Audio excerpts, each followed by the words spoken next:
Hi, welcome to the Find Your Edge podcast, a Horizons Edge podcast with me, your host, Jackson Lohr, where we talk about sports, people in them, and their stories. All right, welcome to the Find Your Edge podcast. Today I have Chris Kerr with me. Chris, what's up, man? Not too much. Just looking forward to Christmas coming up. So, yeah, brother. Life is good. Yeah. Little time off coming up soon. That's right. Yeah. Yeah. So Chris is the strength and conditioning coach, head strength and conditioning coach over at Liberty University Club Sports. And I met Chris working there as an athletic trainer, and he kind of brought me up in the performance world, so to speak. And iron sharpens iron. We sharpened each other a little bit during the crucial COVID years. Oh, yeah. Chris, excited to have you. Just to get started, would love to talk about like how you got started in the weight room as an athlete, and what that was like. Where did you first fall in love with the weight room? Yeah, no, good question. First, dude, thanks for having me on. I appreciate it. Absolutely. Been following your stuff the last couple days, weeks, months, and all that. Putting out good stuff there. So, yeah, just keep it up. It's exciting from the Alabama road trip talks that we had all those years ago till now. It's fun to see the growth that we've both experienced. So, weight room as an athlete. I guess the last time I was an athlete would have been high school, and that was going in during the summer, lifting with the football team. I don't really remember much of like what we did. I remembered like people would clean. I can't even remember if I did. People would trap bar deadlift. I'm pretty sure I did that. I didn't like to squat, so I would go hide by the leg press. And then the stereo was right by the cable machine. So I would just put on whatever songs I wanted and kind of was the DJ. And then I do biceps and triceps and stuff like that. Cause, there wasn't a lot of direction. No one really knew what they were doing. It was just one of those like, hey, you should be doing this type of things. So that was kind of my lifting as an athlete. Senior year, after football season ended, my super fat friend, Carl, was like, hey, I'm going to get a 6-pack by the time we graduate high school. So let's just say from November to June. And I was like, dude, there's no way, you're way too fat. He ended up doing it. Wow. And then, it was incredible discipline.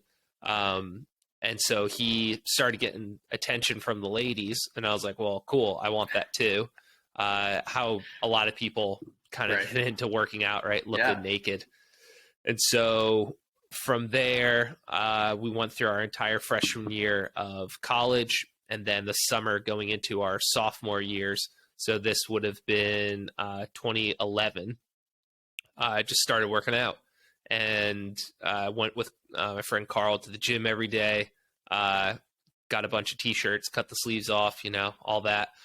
So he kind of introduced me to bodybuilding, workouts, fitness, stuff like that. And then I moved to North Carolina to go to school.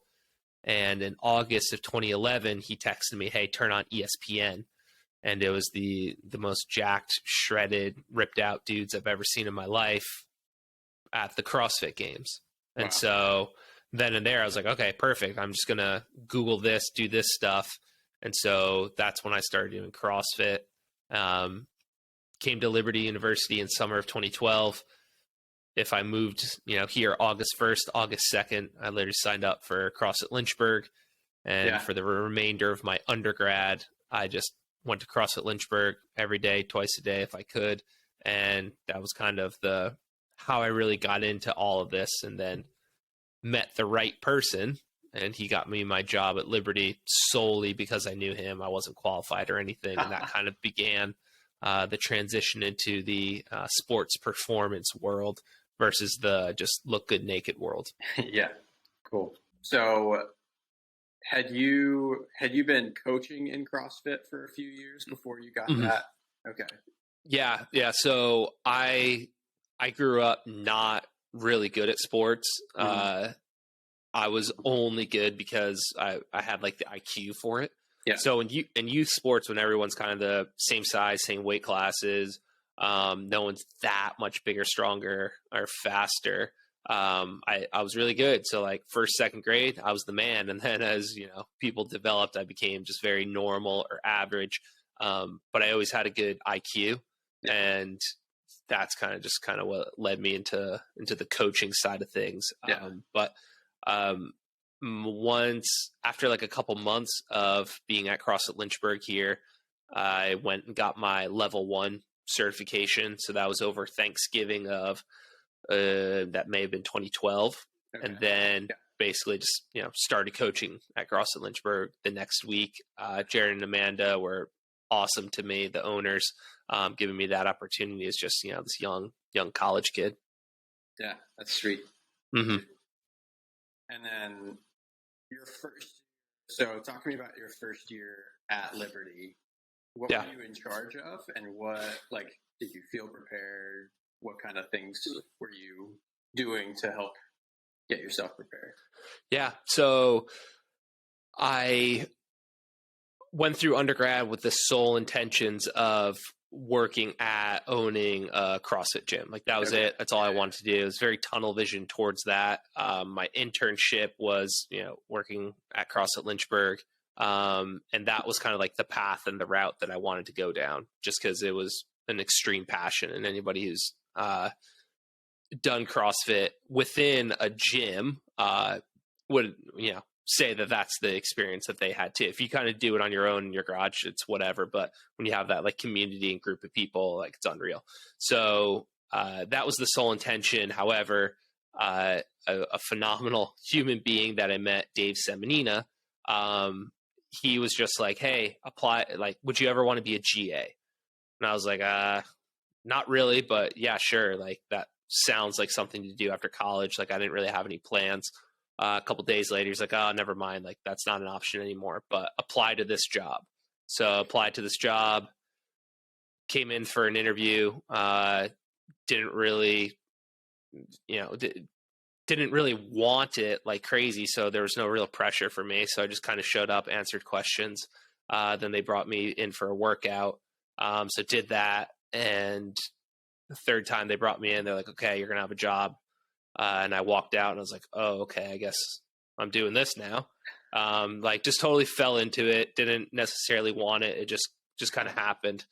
So it was all a God thing. And that's what kind of makes it hard for me to like talk to undergrad students now, where it's just like, look, I lucked into this. I met the right person. I wasn't qualified. I didn't deserve it. So July 1st, 2014, started my job here at Liberty, and literally like July 1st, I was on the computer Googling like, what's a strength coach? Like, how do I do this?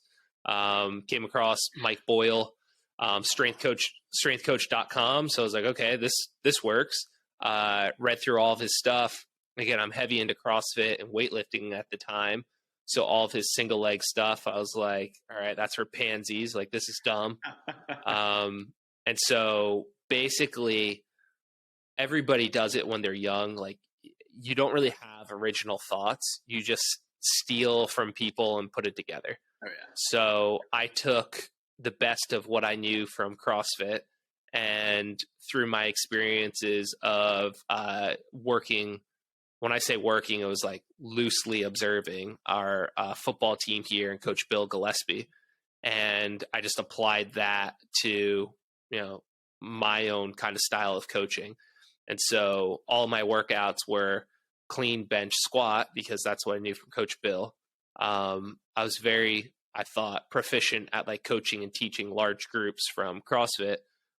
So I just took kind of like clean bench squat ideas and principles, and then integrated the mobility work and some other things that I learned from CrossFit within it. And I mean, you could say it worked, like teams were successful, but I think they were more so successful in spite of me than because of me. And then, yeah, it just kind of led me down this journey or path of, whether you want to call it insecurity, or whether you want to call it just like wanting to pursue getting better, just this relentless, constant make myself better, continuing education, professional development. So not a day would go by where I wasn't, watching a podcast, reading a book, watching a YouTube video or an article or, something like that. And then where things really took off is when I gained the confidence to reach out to other coaches and directly ask them questions and stuff like that. But I was kind of qualified to do that because I had built up this large base of knowledge from various books and resources and stuff like that. Yeah.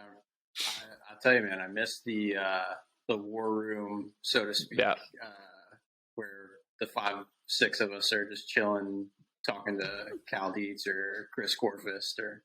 Yeah, it's wild, right? Yeah, that's what it takes. Yeah, those are huge. Yeah. Yep. Yeah, not enough people do that. It's like what I try to tell people is like everybody was new at some point. So a great example is recently had somebody in my circle reach out to, we're going to call it a high profile person. They were nervous, like they should have been, right? Nerves just shows that you care and it's meaningful to you. But, the hey, don't worry about it type of advice I try to give is like everybody was new at some point. Everybody reached out to a coach to have help at some point. So the sooner you kind of, excuse my language, but like grow a pair and go do that, the more it's going to accelerate your career. Like seek out the experts or the people that will kind of give back to you a little bit. And even if that means paying them, like I've paid people a lot of money just to talk to me for 20 minutes, just it's always worth it to me in my mind. Yeah, for sure. Absolutely. Yeah. So just listening to you talk, you were like, oh, your squat, bench, deadlift, or squat, clean, bench. Do you do any of that anymore at this point? No, not at all. No, yeah. So first started, it was just copying, right? That was it. I saw football coaches who every workout was a hang clean or a power clean or whatever. Then they would bench and then they would squat. And so slowly I kind of modified some of those where, okay, it didn't have to be a hang clean. It could be, weighted box jumps, or it could be a dumbbell snatch or something like that. All right, it doesn't have to be a barbell bench. It could be a this or that. It doesn't have to be a barbell back squat. It could be a front squat, a box squat, a split squat. But yeah, eventually I just wasn't getting the results that I wanted.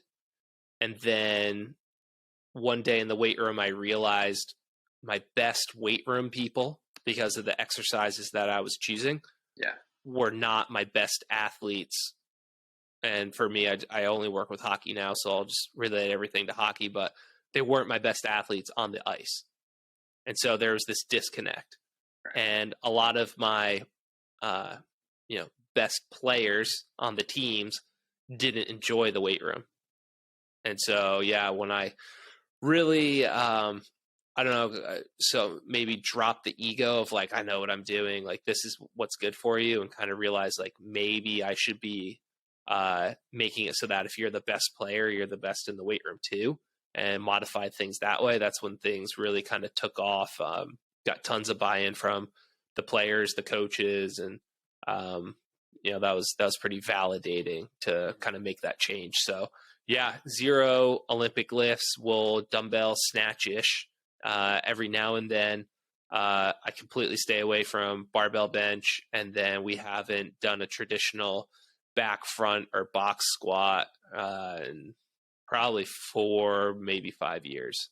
What just is what it is. It's hard to measure the success of that, right? Like, right. It's a very undefined kind of industry or field. Do you go off of players improving in the weight room, or do you go off of success in your sport? Right. However, we have kind of a pretty small impact as far as success in the sport. If you give me a team full of really, really bad athletes, I'm probably not going to contribute much to the win column because they're just really bad athletes. If you give me a team with just a terrible culture and super selfish players and stuff like that, it's probably not going to contribute much. So again, is what I'm doing, the answer? Like, I don't know. I hope so. The players enjoy it. The coaches like it. So I would like to say I'm not detracting, but who knows how much I'm actually contributing, like, honestly. Oh man, I definitely think you're not giving yourself enough credit. Yeah, no, I appreciate that. It just it's hard to measure and track.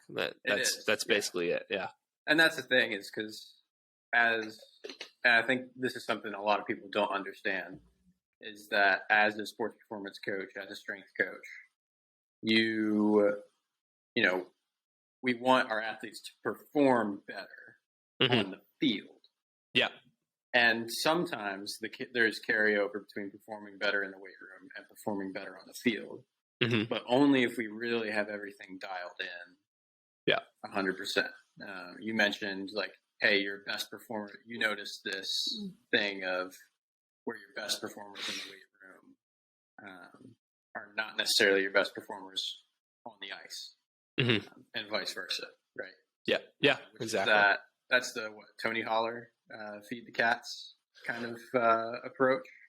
Yeah, you could consider it that. I kind of came to the realization on my own. I lined everybody up by strength levels, where it was like, over here are my weakest, over here are my strongest. Yeah. And then like I was just like, oh no. Like if you're familiar with hockey, and for your listeners that aren't, hockey's a constant rotation of players sport. So it's, you think of in football when, wide receivers or running backs might swap out.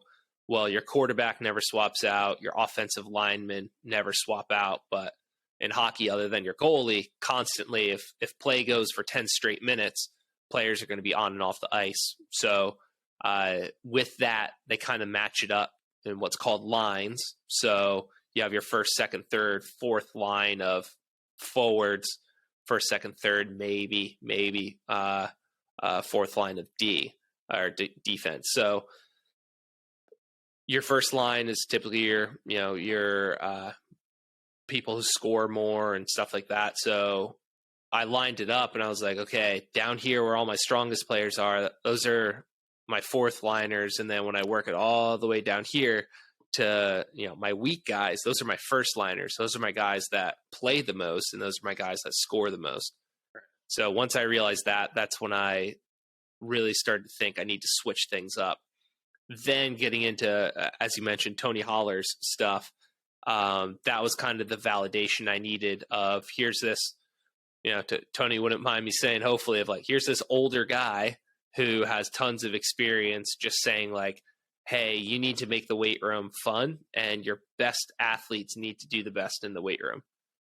So coming to that realization, being ready for that change, getting validation from who, in my opinion, was a very successful coach who's put out a ton of content about this. It was just, that's kind of all I needed. And then I was ready to make that change to, we're going to be about making sure we, number one, are fast. And then what are those indicators for fast? We're going to make all of our exercises about being fast. And that was a game changer for sure, for the culture, for me as a coach, for what I would be relaying to my sport coaches, to my athletes, and to recruits coming in. Yeah, that's huge. And I think I consider myself on the lucky end of something like that, because I had just come to Liberty right when you were really making a lot of those changes. It seemed like. You tell me if I'm wrong. No, you're right. Yeah. But like, got to see you guys talking through, you and Ross, talking through all those changes that you were making, talking about why, talking about who was the influence behind that. And so right off the bat, I got somebody I got to see that in action and say like, oh my gosh, like, it's not just about getting stronger. I don't have to make people absurdly strong, but a level of basic strength, once established, carries through. And at that point, essentially, it's all about speed. Sport at the end of the day is high speed execution of skills and systems. Yeah. And so if you take a team that could perform the skill of the sport, whether it's, in track and field, just running straight down the line, in football, making certain cuts, throws, and catches, in basketball, shooting, dribbling, all passing, right? So high speed skill. If I could pass the ball or dribble the ball faster, right, that's going to help me in the context of the sport.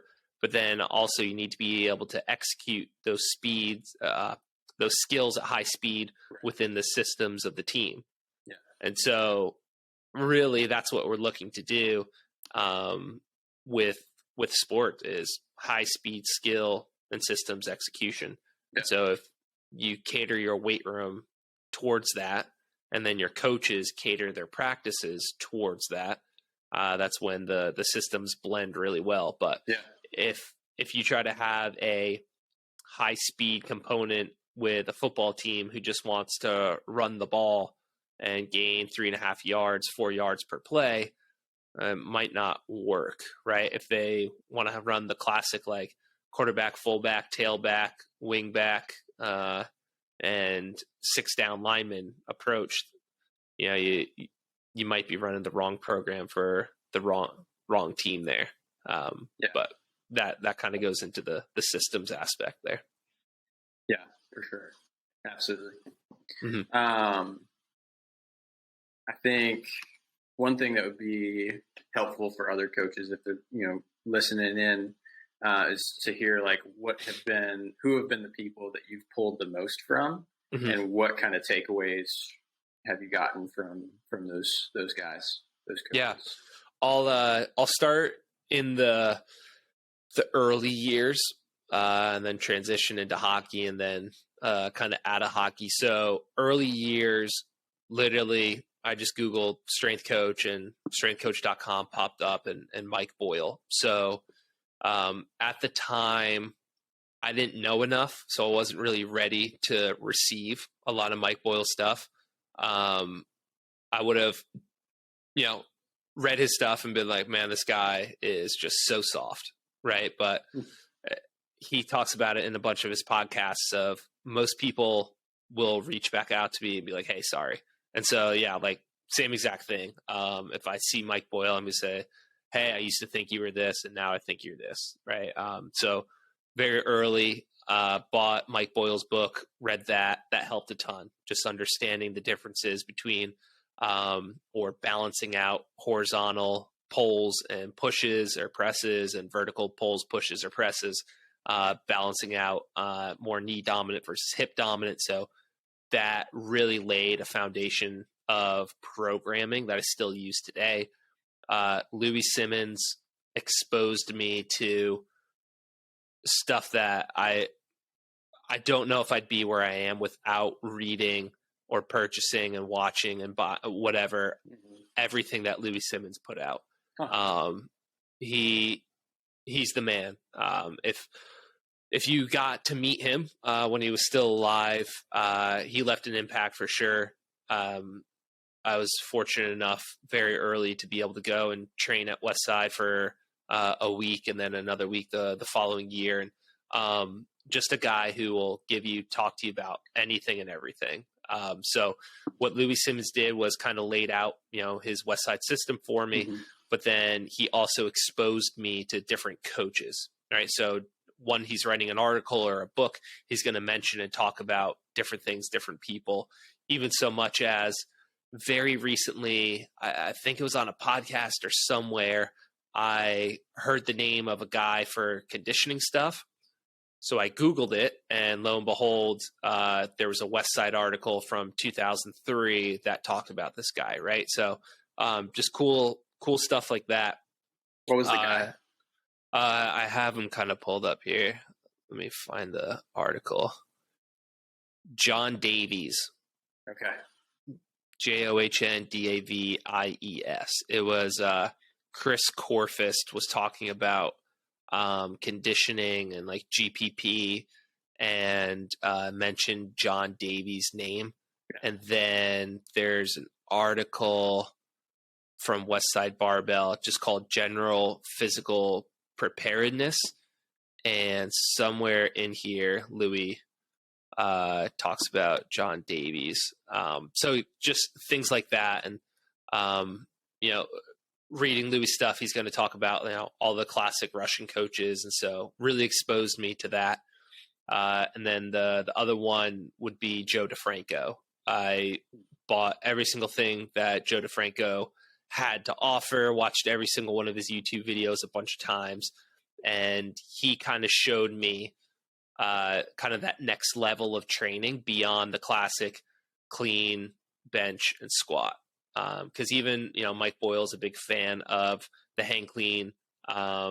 He obviously is not a bilateral squat fan, but you know, Louis Simmons, lots of bench press, lots of squatting. And so between those three, it kind of got my career, so to speak, up and running and off the ground, and things that I learned. And then from there, I just started diving into hockey.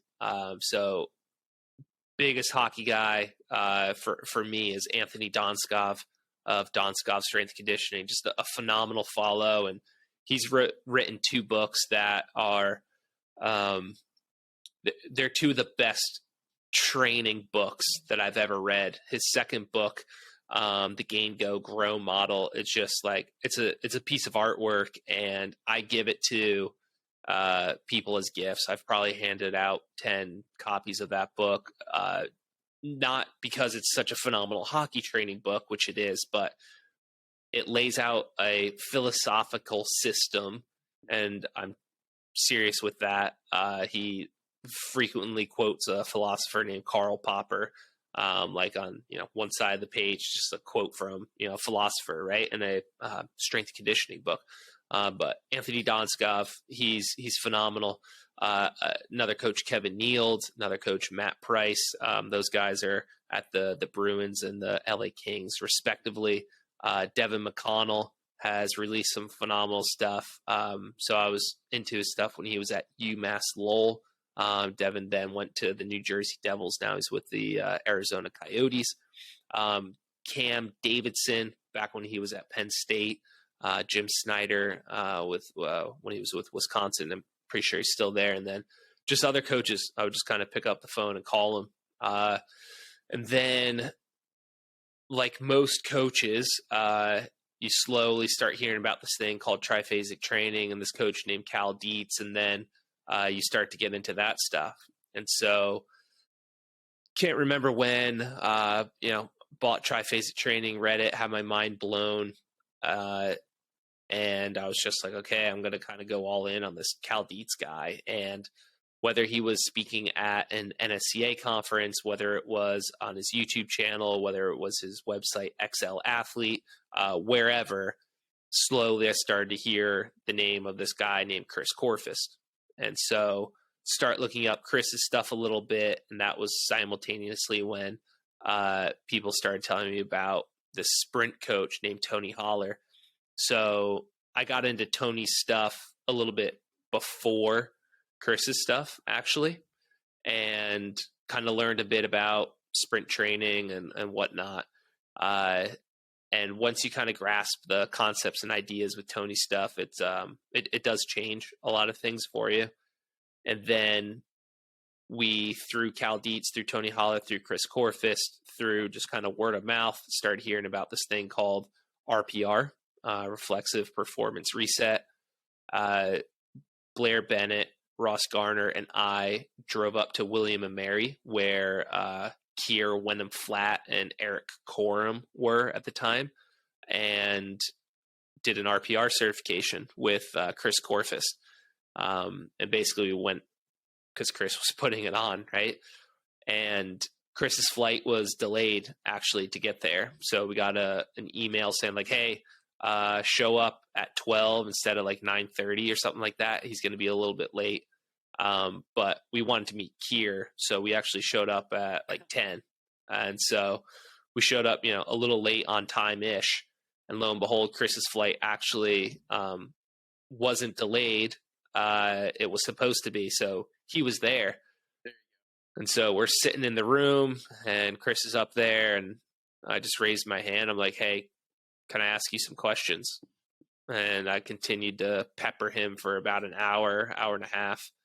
And after that, and then after RPR, I was like, okay, I think this is my guy.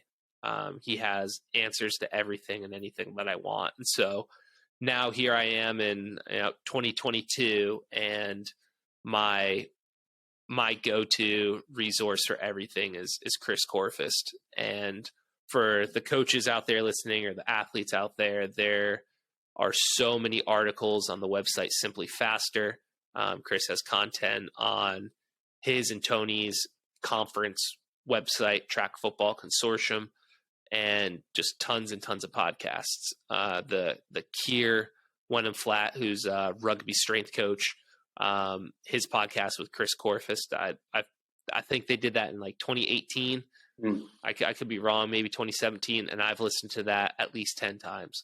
Right, so I keep going back to that well of here's a guy who I think just has it figured out, and I want to know everything that he's got. And with Chris as well, when you get to hear Dan Fichter speak, you kind of walk away going like, what the heck? This guy is something else. But slowly over the years, I've been able to accumulate some knowledge. So Dan Fichter too is just he's the man. Between Cal Dietz, Dan Fichter, Chris Corfist, that's kind of my trio right now, and then I sprinkle in my hockey specific guys just to kind of make sure I'm on track there. So super long winded, but I think it's really important for people to know who I am, where I came from, in terms of who I've gotten to speak to, who I've learned from. Like I've never talked to Joe DeFranco, and yet he's one of the biggest mentors for me. I've never gotten to speak with Mike Boyle, and yet again, he's one of the biggest mentors for me. So you could learn a ton from somebody who puts out content. So yeah, just find problems that you have and then seek out the experts in that area and go get the solutions. Yeah, absolutely. Yeah, man, I'm excited. I'm going to a conference that's like aimed at fitness and business. Nice. Perfect. And one of the guys I've been following, he does a lot more on like the marketing and the sales aspect of it. But Jonathan Goodman is going to be there. And I was like, yep, I'm going. I'm going to talk to him as much as I possibly can. As much as he'll allow it, basically. Yeah. It's like, listen, if I can get 20 minutes with him, I'm happy. Yeah, yeah. Money well spent.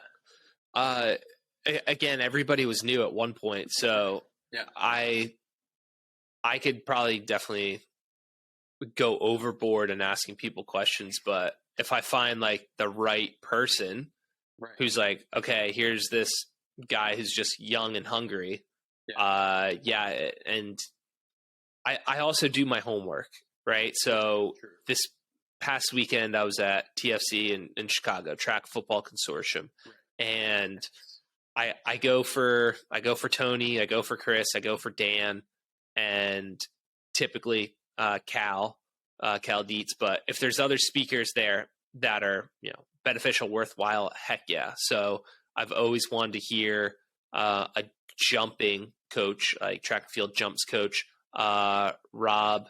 I can't say his last name, so I'm just gonna say Aziz.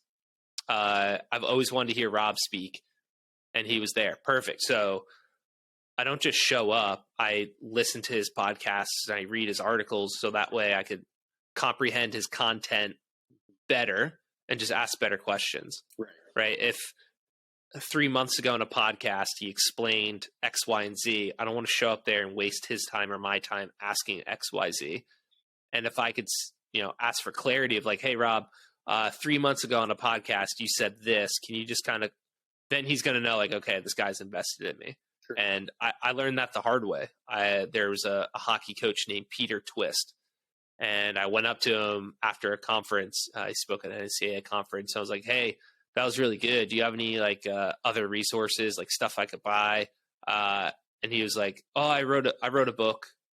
And it's just like, son of a gun. If I just Googled his name, I would have seen the Human Kinetics, which is one of the most popular like strength and conditioning brand publishers. I would have seen his book under Human Kinetics, Total Hockey Training, right? It's just like, oh, come on.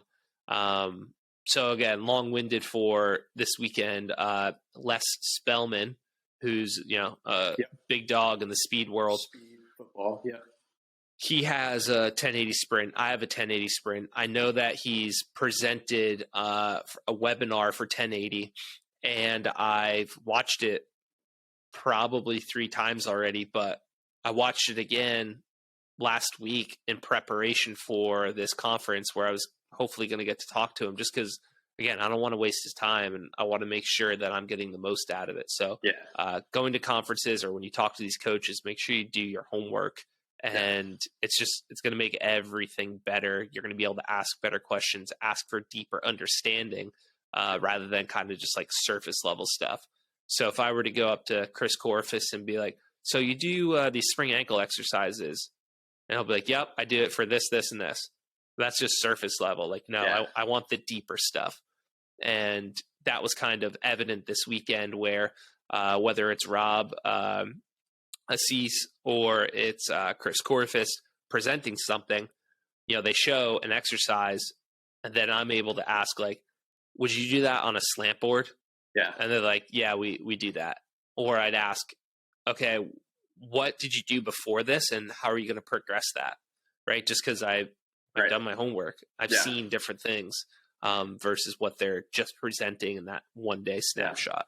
Yeah, I mean, it definitely gives you the ability to ask better, like nuanced questions, and you're going to get way more out of it too. Yeah. Right. Yeah, exactly. There's always problems. Then you just need to work on finding the solution, and then that's going to create other problems, and you keep just finding solutions and finding better ways, keep optimizing. But again, that's with me on year 9.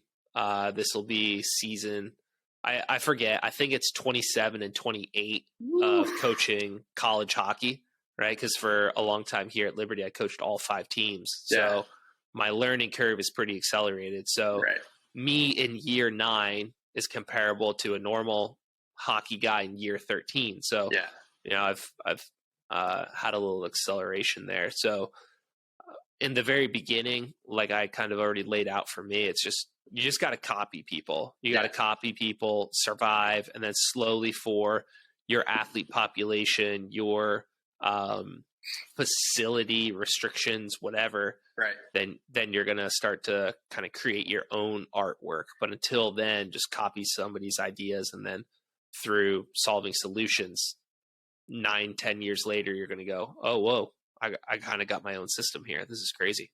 True. Yeah. Always a good question to ask when I'm talking with you. What are you currently experimenting with? Yeah. So you're always working on something.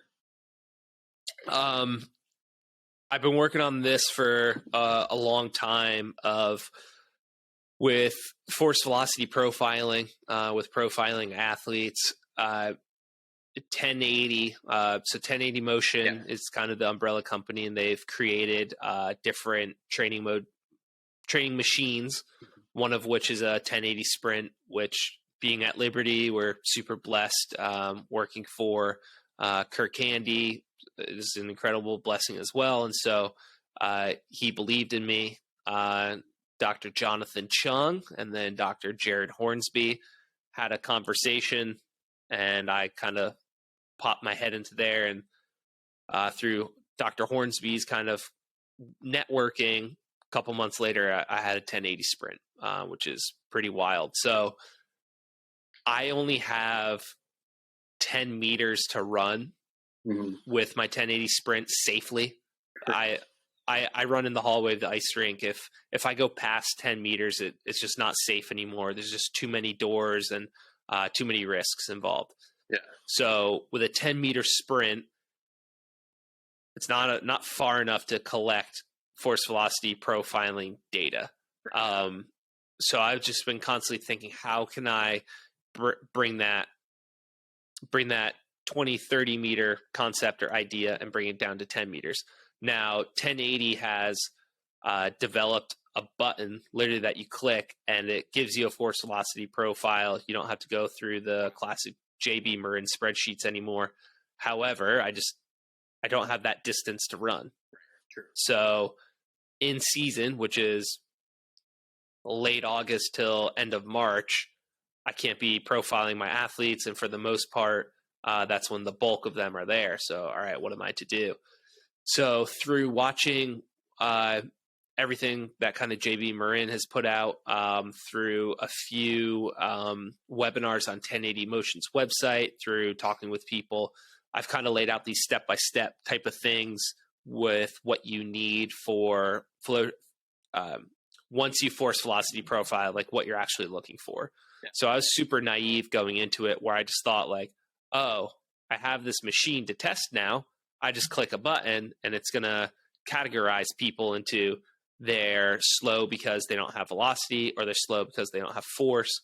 I found out that that's not the case. So did a bunch of digging, and then I wrote out these kind of like steps of what I need to look for. And it was during Les Spellman's session, as he was talking, that I realized like, oh, I could take their peak velocity, peak force, whatever, at the 10 meter mark and the 5 meter mark. And then I could look at the percentage of decrease or increase from that 5 to 10 meter mark. And then if I use all of my athlete data, which at this point I have over 1 million points of like individualized data with the 1080 sprint. Is it all useful? Like, no, but the machine, the cloud collects and stores just unbelievable amounts of data. Like if I do one jump, right? So one jump, there's probably, let's just ballpark it at 12 columns of data and 500 rows for one jump, right? In an Excel spreadsheet or a CSV. Yeah. So take 12 times 500, and that's how much data I get for one jump, right? Which is insane. Yeah. So, and if you've ever used like a Hawkins Dynamics force plate, you kind of get the same thing where you're paralyzed by the analysis. And so, yeah, if I kind of break all that data down into, you're a good starter if you cover a lot of distance in 1 second. Okay, so I've figured out that metric, how far they could get in 1 second. When Les was presenting, he showed that he even does it to a half second. Like, how far can you get in a half second? Because when he's working with guys who are going to the combine, that right. Acceleration is everything in that 40, right? Acceleration right. is everything in the 5, 10, 5, the 3 cone drills, whatever. Right. So I'm going to take how far people get in 1 second, and then I'll kind of just take a top 10 of that, and I'll find who my best starters are. Then I'll look at all their data for 5 meters between velocity, force, and power. And then I'll look at all their data for 10 meters, velocity, force, power, peaks, and averages. And then I'll start to kind of profile people out, and then I'll be able to tell they're a bad starter, they're a good starter. And I'm just going to have to find ways. Force is kind of hard because the difference in force between like a really, really strong person, a really, really elastic person might only be, 34 newtons versus like 32 newtons. Something small. Yeah. Yeah. So I might have to use watts, which is power. But then I have to take body weight into consideration. But anyway, I finally have this kind of path and idea of how I could profile athletes for like a percentage of the decrease in the rate of force across 10 meters to be able to quantify they need to get stronger or they need to get faster with velocity means. But I'm also very blessed that on our women's hockey team, we have 2 athletes who are the fastest, and one is clearly very, very strong, and that's why she's fast. And one is clearly very, very elastic, and that's why she's fast. And so I'll kind of use them to help kind of build out these profiles. And yeah, that's what we're working on right now. Nice. It's a little heavy on the math science side of things, but there's a lot of artwork in there too to be able to kind of tell what's going on. And then aside from that 10-meter profiling, I've been really trying to get into, I don't want to call it get into fascia, but train the body for how the body moves in a sporting environment.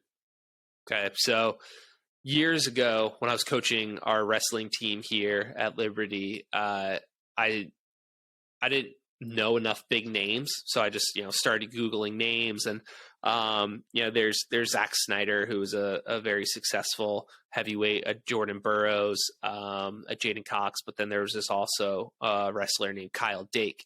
So Kyle Dake in American wrestling, when he was at, Cornell, I think, he won a national championship 4 years that he was there, which is very special. Other people have done that. That's huge.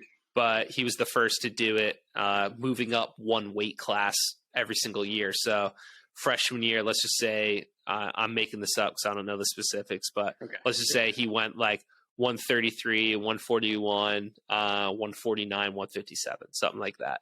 I know that's not right, but just throwing it out there. So I Google Kyle Dake, look at some of his YouTube videos, and he does a training called functional patterns. I think it's some woo-woo bull crap. But now as I'm looking at it, I see of like, okay, this kind of makes sense. So for you, obviously you're going to know about the fascial system. For listeners or coaches or athletes out there, just imagine it's a spider webby material that connects everything in your body. It's what holds things in place.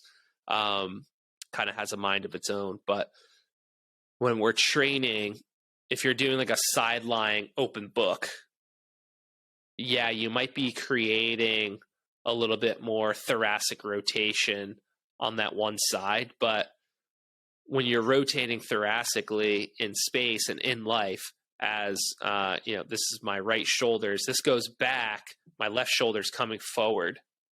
And so I don't want to just train this one coming back, but I want to train this one coming forward at the same time, right? And so if we think of, I don't know if the word's tensegrity or tensomography, whatever within the body, if we think of the spirals and the slings of fascia and the way that our muscle systems kind of work together, all right, how can I optimize this? How can I train this better or more efficiently so that way, the weight room stuff actually transfers? Because again, we're never laying on our back pressing up weight in the sport of hockey. So I'm not saying that getting strong in a bench press is bad for you, even though I think it is. But what else do I need to do to get that to transfer over?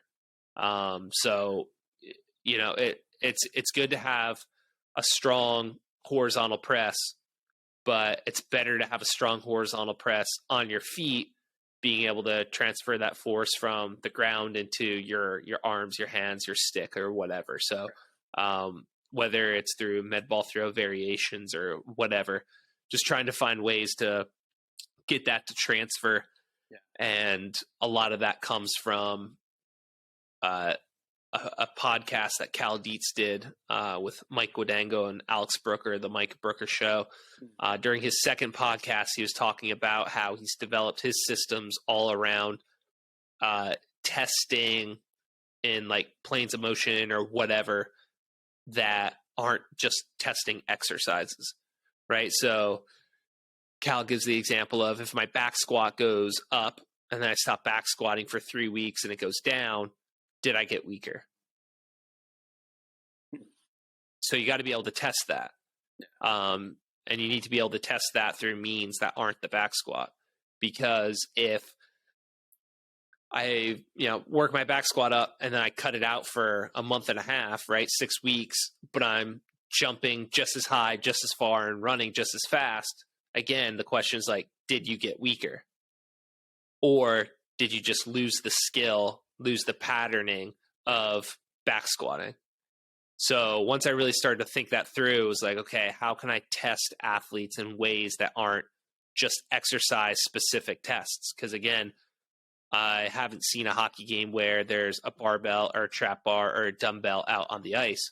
So that really helped kind of get me down this path of what I'm trying to do in sports performance for hockey players is coordinate horizontal movement, right? Improve the coordination of horizontal movement. Obviously, they need to move well. Obviously, they need to be healthy, and there's certain exercises in the weight room that do contribute to that. But I want to test them and see all improvements come in the form of coordinated horizontal movement. And for me right now, that's sprints on the 1080. Yeah, nice. Yeah, wild. It's just, again, super different than the beginning years of, all right, my only job, how I'm going to get these hockey players, wrestlers, volleyball players, crew, oars, men and women better is through a better hang clean, a better bench press, and a better squat. So yeah, I've come a long way. That's for sure. But I'm also super blessed to have testing equipment like a 1080 that not everybody has. So once I kind of figure that out, I think I'm going to try to find ways, like through a broad jump or something like that, to kind of transfer all my testing data and kind of thoughts and stuff into something that a normal coach could use. Yeah, that's good. That's good, man. So working on the writing the system. Yeah, we're trying to. It's a constant thing, right? So I've had problems of, okay, my worst athletes look the best in the weight room. All right, that's a problem. I got to find a solution for that. Okay, this exercise, is it transferring or not? How do I know? All right, that's a problem. Let me find a solution for that. But working here at Liberty and working under the umbrella that Kerr has created, working with the athletes that I get to work with, working with the sport coaches that I do, I'm just incredibly blessed where I can try those things out. I don't have fear of getting fired because I stopped using an Olympic lift or anything like that. So it's just a super special place that's allowed me the freedom to kind of go at it and get after it. And it also helps too, like, it just is what it is. Liberty is super well funded. We recruit really well. If my teams weren't good, meaning they didn't have a nice, win-loss column ratio, who knows if I'd be able to experiment like this. But right. When you have perennial, national championship contenders, like I get to work with our men's and women's D1 teams, it just certainly makes things a lot easier to experiment. But it also shows you too of like, okay, I've had teams win championships doing stuff that now I'd be like, oh, that's terrible training, and they still won. So again, kind of end of the day, right. How much of an impact do we have? I wrote an article about that, or just quick blog. I had two players, Vanessa DeMerchant, Dana McLeod, who played 6 years under me because of COVID, and then plus one being an ACHA. And I had changed a million things in their time of being here, right? Like that 6 years they were with me was, big transitional years. Kind of what I wrote at the end, it's like, man, what matters most? Probably the head coach, the players that were recruited to come play, and the culture. And if those things are solid, everything else doesn't matter as much. But who knows? Another 10 years, I might say, man, I'm the greatest. And this one, it was all me. It was all because of me. But probably not. Well, Chris, it's been a pleasure. Do you have anything else you want to add on top of what we already talked about? Or? No. Hey, I appreciate you having me on, man. When you told me you were starting up a podcast and stuff, I was super excited.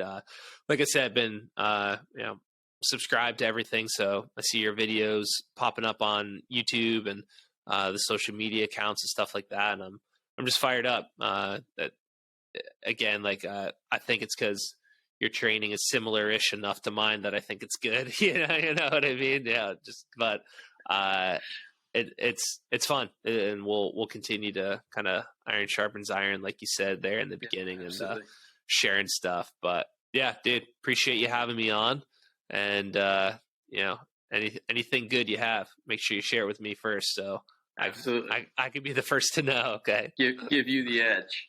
Yeah, exactly. Oh, there you go. Got to work the title in there. Yeah, help me find my edge. There you go. Say it that way. I like it. But thanks, brother. Appreciate you. To end on. Yeah, absolutely. Yeah. Appreciate you.